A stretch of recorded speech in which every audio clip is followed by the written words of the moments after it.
Those who thought Donald Trump would quietly lick his wounds after being busted in Wisconsin last night have not been paying attention. Ted Cruz is riding high and the party is full steam for the Empire State, and the game of contested knockdown drag-out convention is afoot. What is also on the New York docket is how Bernie Sanders digs him out from a self-induced wound, if you will. In his own words, basically admitting he knows little about the issues and seemingly is just like everybody else, making it up as he goes along. Now, speaking of that contested convention issue, history could be written as we find both parties getting down and dirty come floor time. We need to turn to the past to give us an idea of how dirty things just might get. And save for this program where actual questions are asked instead of the host screaming like a 12-year-old, there are few real journalists out there, unless you include a 9-year-old from Pennsylvania. Question everything or go back into hiding. I'm Ed Berliner. This is The Hardline for Wednesday, April 6th, 2016.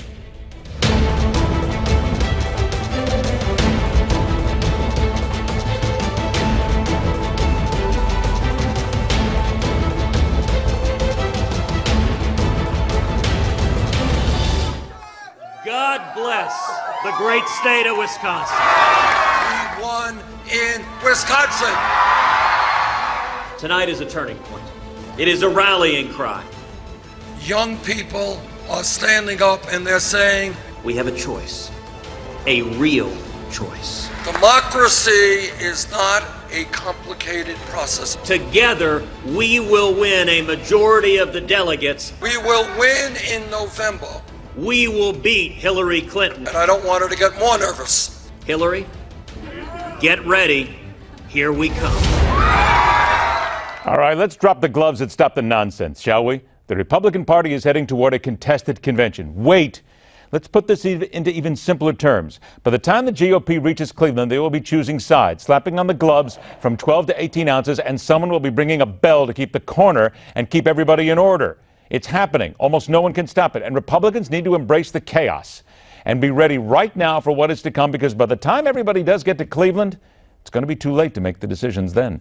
From the corners of those who believe they will emerge victorious and those who will witness the carnage. Let's get to it. He is the managing editor of the Washington Examiner, Philip Klein, joined by the former Pentagon spokesman, foreign policy and national security advisor to Republican candidates, and retired Navy Commander J.D. Gordon. Gentlemen, thanks so much for joining us. Philip, let's go ahead and begin with you from the journalistic side of things. Shall we just do that? Let's drop these gloves, stop being foolish about this, and say that this is now headed for a contested convention. Everybody better get used to it and stop the nickel and dime whining, right?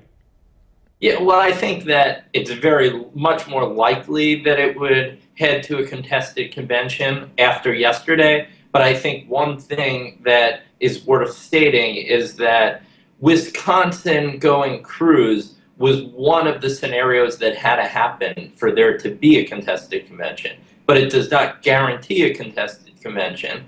If Trump is able to regain momentum and sweep through New York and get most of their 95 delegates, then he could erase some of the damage in Wisconsin. Particularly, there are other northeastern states, and I think looking ahead, Indiana on May 3rd is looking like it's going to be the pivotal race that's going to determine whether or not there is a contested convention. JD, let's follow up on that then, because if you look at it, I think it's like 69% right now that Cruz would have to win, or I think that's what Donald Trump would have to win. It's almost in the 90s for Ted Cruz here at this point that they'd have to win on delegates. So just looking at all this right now, is it not the smart thing to do, no matter what campaign you're in right now?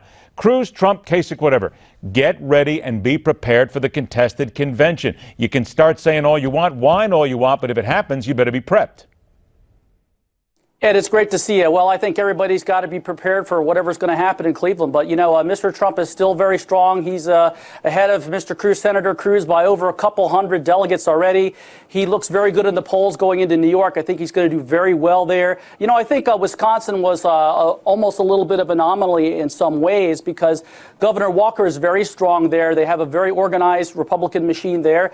He survived a recall vote for a governor. That rarely happens. So I think that Governor Walker endorsing Senator Cruz made a huge difference. Not every state's Wisconsin, so I think this is kind of a speed bump for Mr. Trump. He's going to go into New York, do really well there, and regain the momentum. What about those, though? And JD, and again, you got to be very honest here. These things come out when you start getting to this point in a campaign.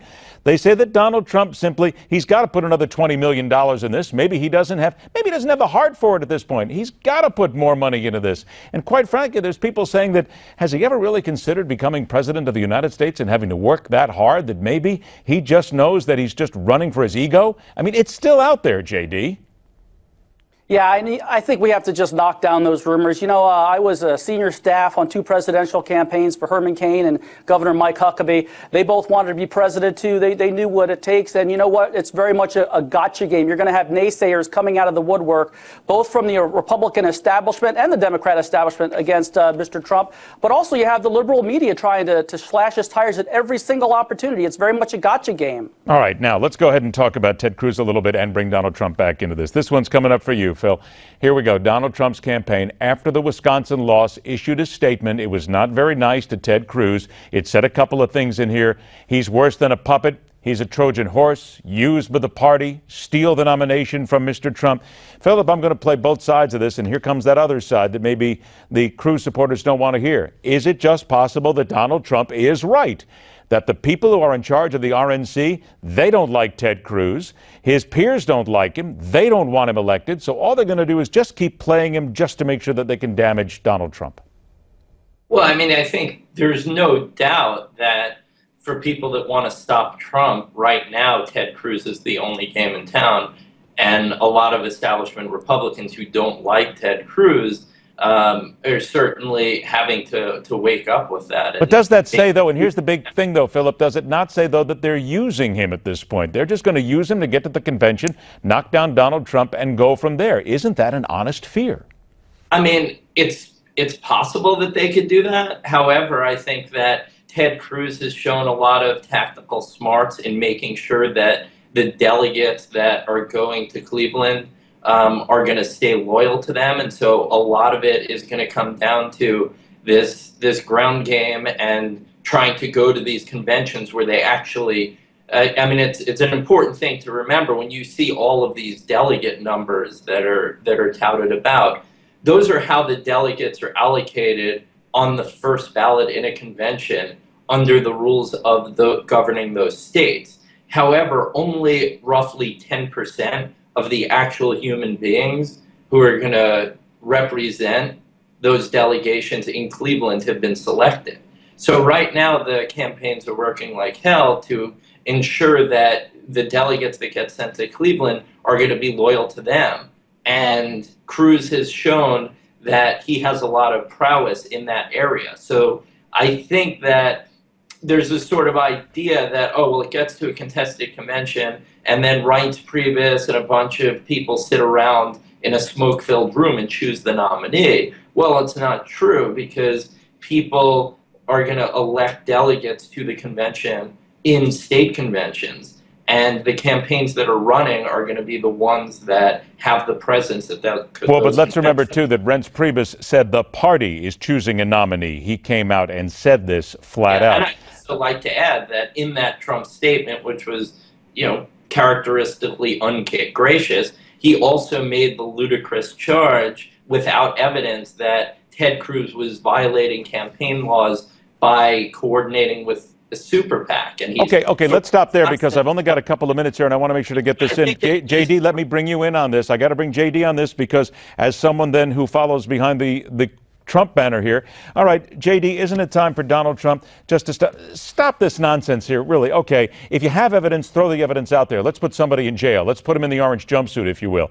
But at this point, let's go out. Donald Trump is a smart man. He's a powerful man. He's got a lot going for him. He's got a big campaign machine going here. Get those people behind him. Make sure they stay there and start working so he's ready for Cleveland and stop the nonsense. Well, I think that Mr. Trump is trying to stick up for his family. He sticks up for himself. He's going to stick up for his family, too. It was awful what the Ted Cruz super PAC did.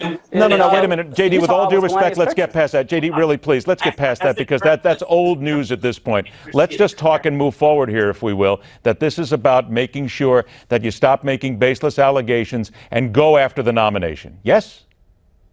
Well, I think he's going to win New York, regain the momentum. He's going to do very well. I'm very optimistic for him. He's leading by a lot, as he mentions. It's true, and I think he's going to do very well. He's going to get the nomination. All right, let's then get down to the fringe candidate note that, Philip, you noted in the Washington Examiner. This is John Kasich. You called him a fringe candidate. There's a lot of people on the Cruz side that are very unhappy, saying that if were it not for John Kasich, then Ted Cruz would be in a leadership role right now. Very quickly, I only got 30 seconds for you on this one here. Why is he a fringe, and why should he get out and take your advice or anybody else's?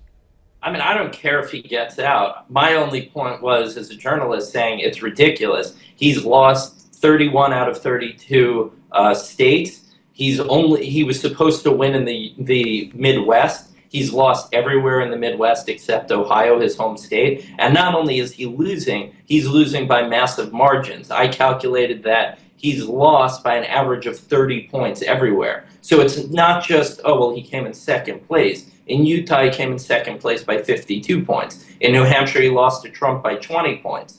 So he's getting creamed everywhere. And so it's just ridiculous to think of him as a serious candidate. The only reason he's now finishing third instead of fourth or fifth is that other candidates had the dignity to drop out when they were mathematically eliminated. And Okay. He stubbornly refused to do so. JD, 30 seconds to you. We got to get out of here, though. Donald Trump, would he still consider to run independent? Because here we go again. That's coming up again, that if things don't happen for him in Cleveland, he'd go independent.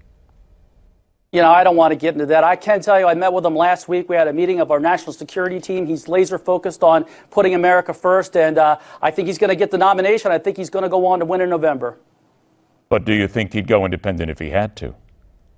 No, I don't think so. But look, I think that we need to just focus on the game at hand. I think he's going to go into New York, do really well there, and he's going to keep up the momentum. I think he's going to get the nomination. He really wants to make America great again. I heard him say it personally, and I know he means what he says. And both men want to do the same thing, make America great again. Let's hope they both do, and everybody looks for just that. J.D. Gordon, Philip Klein. Gentlemen, thanks so much for joining us. We'll do it again soon. What happened in Wisconsin last night and why it will or will not predict the near future for both parties, that's coming up next right here on the